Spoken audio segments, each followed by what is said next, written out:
If you want to lose weight and keep the weight off, there's a 99% chance that tracking calories is going to be your best option. Now, by no means am I saying that there's no way that you could lose weight over a short period of time with the keto diet, with the paleo diet, with intermittent fasting, with if it fits your macros, etc. You can lose weight over a short period of time with literally any diet. 100%. I don't disagree with that. But I think the issue for most people, number one, is those aren't sustainable for most people. For some people, they are. Some people do intermittent fasting and do it the rest of their life.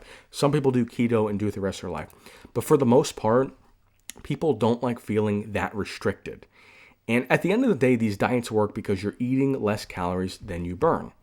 If you burn 2,500 and you eat 2,000, you're going to lose a pound per week of fat. You're going to lose more weight in terms of water and some muscle, but you will lose a pound of fat per week if you're doing that.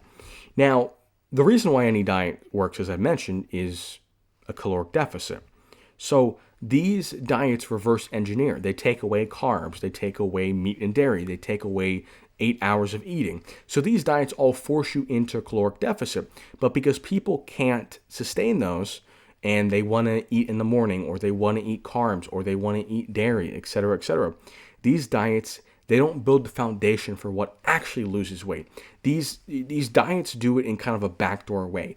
They cause you into a caloric deficit by taking away things. And if you're not able to take those things away forever, then you're not going to be able to stick to the diet. So I think the best diet in terms of long-term, knowing what you're doing, knowing, okay, I need to lose 4 pounds this month. Here's exactly how I can mathematically do it. Look, if you go on a keto diet, you could gain weight. You could lose weight. Now, most people lose weight because it's a restrictive diet, and most restrictive diets, people aren't able to gain weight on. But I think anything other than tracking calories is a crapshoot. You could easily gain weight on any diet with the exception of tracking your calories. If you track your calories, and it's going to take some troubleshooting. You need to figure out how to track them, serving sizes, butters, I'm not saying it's completely straightforward. I'm not saying it's super easy. And you also need to figure out how many calories you're burning, because maybe you type it into the calculator and the calculator says you burn 3,000 calories per day. You're eating 2,800 and you should be losing weight, but you're not. Okay, well, maybe you're not burning as many calories as you thought you were. So I'm not saying it's easy. You still need to do some work, but I think anything other than tracking your calories is a gamble that you don't need to take. And I think tracking your calories also provides you a lot of freedom, because with all these other diets, you have to restrict two things.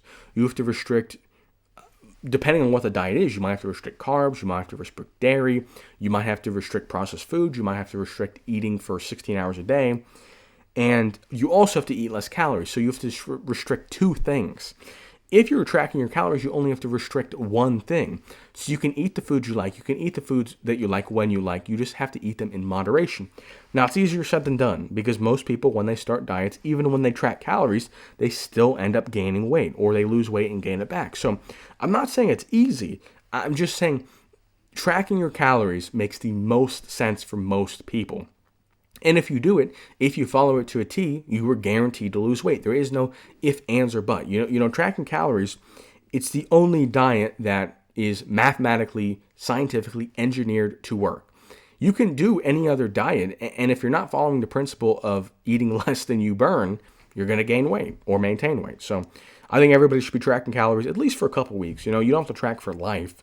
I think people that track forever, it's a little ridiculous. But I think if you're having trouble losing weight, you need to track your calories, and you need to see, okay, this week I maintained my weight. How many calories were I eating on day-to-day average? And now I need to eat less.